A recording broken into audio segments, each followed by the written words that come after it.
Bueno, aquí se los cuento yo. Sí, parece que los vecinos y alguna gente de aquí del barrio San Martín la han agarrado con minguito.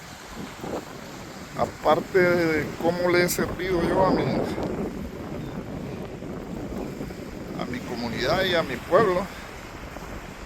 Esta es la playa que prácticamente yo hice. Yo hice esta playa con rellenos de piedras. Cada viaje de piedras, ya lo pueden ver usted, ya está enterrado. Sirvió de muro de contención y en el proceso se creó toda esta playa. Para que miren, toda esta playa se creó por el proceso que hice de construir este muro de contención o rompeolas.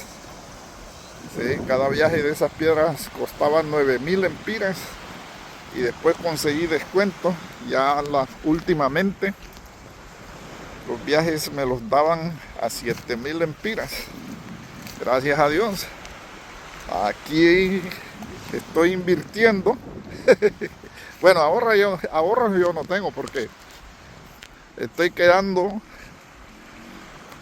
como prospecto para empezar a comer salteado, pero ese no es el caso. Me aseguré de que a mi familia no le falte un bocadito, pero sí, aquí se me está yendo mis ahorritos, ya no tengo ahorro. Pero sí estoy haciendo algo bueno, y este es para la comunidad de Cristales y Río Negro, Trujillo, y la gente que nos venga a venir a visitar aquí en Semana Santa. Estamos trabajando en difícil. Estamos embelleciendo y agrandando nuestra playa. Bueno, yo, porque nadie me ha dado ni la mitad de un centavo por la mitad hasta este momento. He tenido promesa del señor alcalde que me iban a dar unos viajes de piedra, pero hasta ahorita no he visto nada. Y sí, es lo que yo siempre he tenido. Gracias a Dios, siempre me ha dado esa oportunidad, que todo lo que yo comienzo, que es positivo, siempre lo termino.